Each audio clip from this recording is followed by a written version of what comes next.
Hello, this is Jack from Historical Weapons, and today we have this Chinese crossbow reproduction from the Han Dynasty based on the burial crossbows. The burial crossbows are smaller in dimension, and they're usually designed for noblemen for burial, probably representing a crossbow for their afterlife or something they really like and personally enjoy to bury with. And this one is 120 pounds at 20 inches, which I would think is a pretty good dimension and draw weight for a nobleman. Infantry crossbows are typically heavier in the 300 something pound range and maybe with a little bit more draw length, which means you need to sit on your butt to span this thing or using a spanning device. But infantrymen don't care about getting their butt dirty. For your noblemen, especially with a silk robe, you don't want to get that dirty. So you want something maybe with a spanner, like a rope stirrup. And rope stirrups are historical in China. We have, especially in the Ming Dynasty, pictures depicting rope stirrups.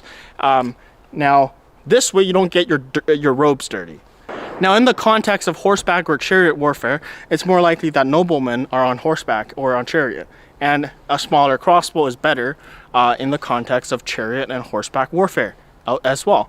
And a spanning device like a simple rope is quite intuitive. Now, for the Han Dynasty crossbows, you have the bronze trigger, which is the typical sear and tumbler trigger, and you also sometimes have bronze fittings like a trigger guard. Sometimes they even have a trigger lock here for safety, and depending on how rich the nobleman is, he's going to have all kinds of decorations with ivory, with gold, depending on how rich he is. So that could be the case. Now, the draw length of these bows are quite short, only 20 inches. So at 120 pounds at 20 inches, this is going to behave around an 80-pound bow. What are the contexts of using these? Well, you can use it on chariot, on horseback, and because of the lightness, you can reload faster. And especially for mounted warfare, horses are often not armored, so you can easily shoot the horses at the very least. For infantry crossbows, it's a little light, but that doesn't mean an infantry crossbowman cannot use this. There are documentation of 1-stone and 2-stone crossbows. You can use broken arrows, and they have quite light GPP tolerances. It won't break the bow as much because light arrow that's broken, if you use it on a 300 something pound bow, it's going to make the bow explode. But on a 60 pound bow or 120 pounds, it's quite sufficient. Oh, yeah.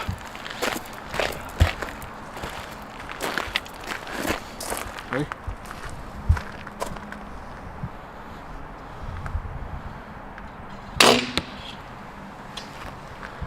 Now, for hunting expeditions, I think a nobleman would take something like this, along with lots of companions or slaves, because they want to bolster the reputation of taking down a tiger or some exotic animal.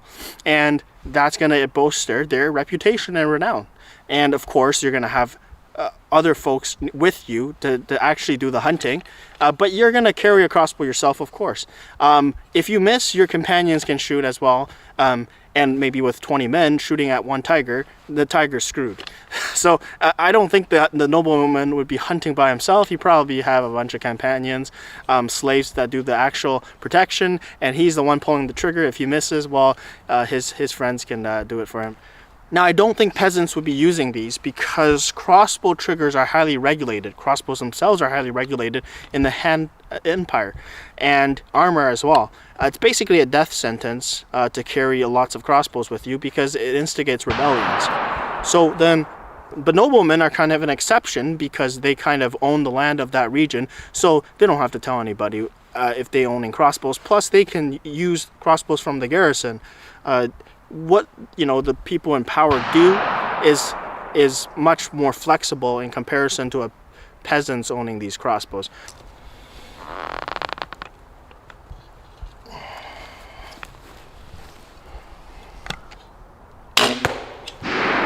Wow.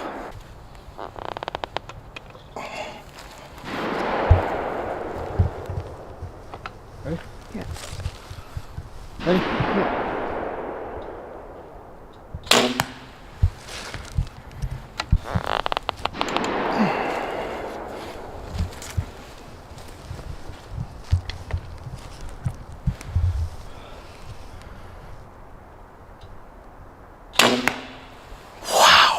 It's quite powerful.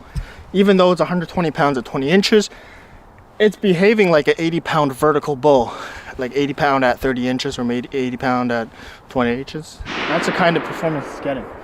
Very powerful for a compact package, and I can see why noblemen would like this, because it's more accurate than a vertical bow. You don't need as much training, and especially if they're riding a chariot with an umbrella on top, I'm sure they'll like it for playing.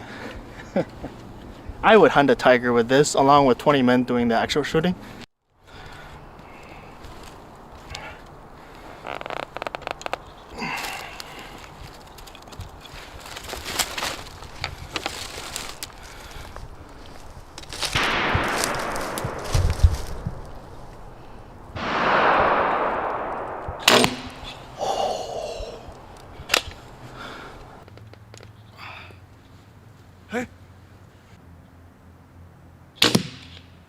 Here's the typical ammunition they would likely use. You want it the right GPP. So here's the bolts I have. They are flat instead of knocked. They have both options if you want. And then tanged is the typical arrowheads used. So that's the kind of historical arrowheads they could have used. Well, anyways, thanks for watching. This is Jack from Historical Weapons, and stay tuned for some other interesting stuff.